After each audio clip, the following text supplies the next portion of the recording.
Today we are going to study Sonnet 67 from Amoretti. Okay. So before starting the sonnet, let's first understand what Amoretti is.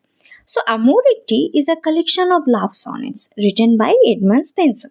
So it describes poet's courtship and love for his future wife Elizabeth Boyle. Now coming to the meaning of the word Amoretti. So the word Amoretti comes from Italian and that means little love by little love poems. Okay. So Amoretti was published in 1595 and that consists of total 89 sonnets. So the title suggests that each sonnet reflects a different stage of poet's love and emotional experience. Unlike many other love sonnet sequences of the time, Amoretti presents a hopeful and respectful love rather than only sorrow or rejection. Okay, let's talk about the poet Edmund Spenser. Okay, so Edmund Spenser was one of the greatest poet of Elizabethan age, and he often called the poet's poet because many later poets admired his style and imagination. He was also a contemporary of William Shakespeare, and he is best known for his famous epic poem, The Fairy Queen. Okay, now let's talk about sonnets. So, there are three forms of sonnets: Petrarchan sonnet, Shakespearean sonnet, and Spenserian sonnet. And the Amoretti sequence is written in Spenserian sonnet. Okay, so now I am giving a short description about all kinds of sonnets so that you can distinguish among them. So first of all, Petrarchan sonnet. Okay, so this sonnet is divided into two parts: an octave first 8 lines and a sextet last 6 lines. Okay, so the octave presents a problem or idea, and the sextet gives a solution or reflection. Number two, Shakespearean sonnet. So this form has three quatrains and a final couplet. Okay, so each quatrain develops a new point, and the couplet gives a clear conclusion. Number three, Spenserian sonnet. Okay, so this is very similar to Shakespearean sonnet because it also has three quatrains and a final couplet. Okay, but it has linked rhyme pattern, which is more musical and chill-like rhyme linking stanzas. Okay, now that we understand the background of Amoretti, Edmund Spenser, and sonnets also, let's move on to the Amoretti Sonnet 67, the main topic. Okay, so where Spenser beautifully expresses his thoughts about love and beauty. First of all, I am discussing the short summary of the sonnet. Okay, so in sonnet 67, the poet compares himself to a tired hunter chasing a deer. So here, deer represents the poet's beloved Elizabeth Boyle. Okay, so after he gives up chasing, the deer comes back on her own and allows him to capture her. So, what is the main idea? That love is not about force or domination. True love happens when both partners willingly choose each other. Okay, so the poem shows a shift from one-sided chasing love to mutual and equal love. So I have attached an overall summary so that you can take a screenshot for exam revision purposes. Okay, so now let's move on to the line by line explanation of the sonnet 67. So please listen carefully. First line, like as a huntsman after weary chase. So huntsman means a hunter and weary means very tired. Okay, so like as a huntsman, that means just like a hunter after weary chase.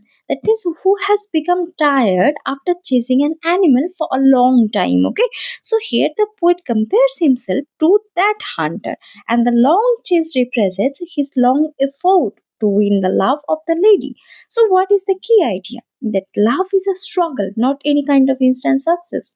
Next, seeing the game from him skipped away. Okay, so here the word game represents the hunted animal, deer. That means the lady love. Okay, so seeing the game, that means the hunter realizes that the animal he was chasing from him skipped away. That means has escaped. So the inner meaning is the beloved woman cannot be won easily. She avoids the poet's advances. Sits down to rest him in some shady place. Okay, so sits down to rest him. That means the tired hunter stops chasing and sits down to rest. Where? In some shady place. That means in a cool or calm area. Okay, so here the poet stops pursuing the women actively. That means he chooses patience instead of force. So, what is important here? That stopping the chase is not giving our love, but showing respect to another. with panting hounds beguiled of their prey. Here, panting means breathing hard from tiredness. Hound means hunting dogs, and beguiled means deceived or disappointed. Okay, so with panting hounds beguiled, that means along with tired, breathless dogs who have been disappointed of their prey. That means of the animal they were chasing. Here, the panting hounds symbolize the poet's desire and hopes, okay? And the prey symbolizes his beloved female. Though he seems to stop pursuing her, his love and desire are still alive, but temporarily disappointed, but not defeated at all. So, after long pursuit and vain essay, here long pursuit means long effort, vain means useless, and essay means attempt. Okay, so the meaning is in the same way, after making many long but useless attempts. So, here the poet admits his efforts were emotionally exhausting and unsuccessful.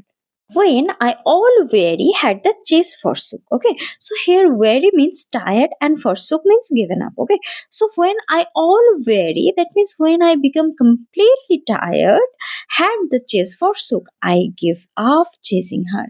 So here the poet shows emotional maturity because love must not become self-destructive at all.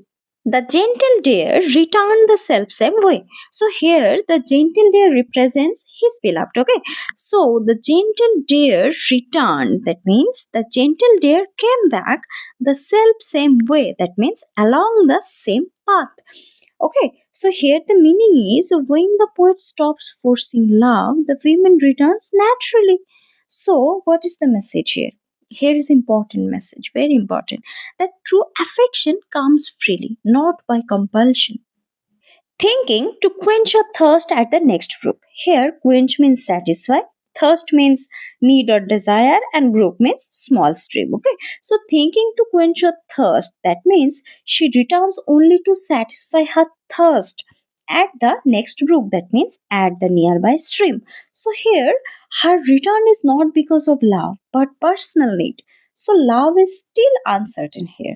There she beholding me with milder look. Here, behold means looking at, and milder look means gentle expression. Okay, so there she beholding me. That means there she looks at me with milder look. That means with a softer and kinder expression. Okay, so here her heart begins to soften. That means the emotional distance reduces.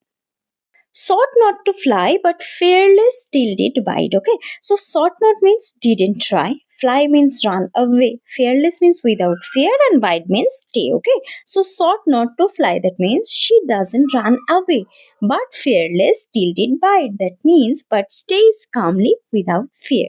So here trust develops. That means she no longer sees the poet as a threat till I in hand her. That means until I held her. Yet half trembling too. That means though she was still partly nervous. So that means relationship is emotionally close but delicate still. Okay. So that means the trust is growing slowly. And with her own goodwill, that means she allowed herself, her family tied. That means to be bound willingly. So here the meaning is love is based on free choice, not force, and that is ideal love. Now the final couplet. Okay, so strange thing me seem to see. That means it seemed strange to me to see a beast so wild. That means such a wild creature so goodly own. That means own beautifully with her own will beguiled. That means by her own free will.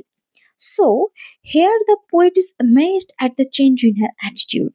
So true love is achieved through patience, respect, and consent. So in the conclusion, I can say that Sonnet 67 presents love as a relationship based on mutual willingness and emotional equality, not any kind of forceful pursuit.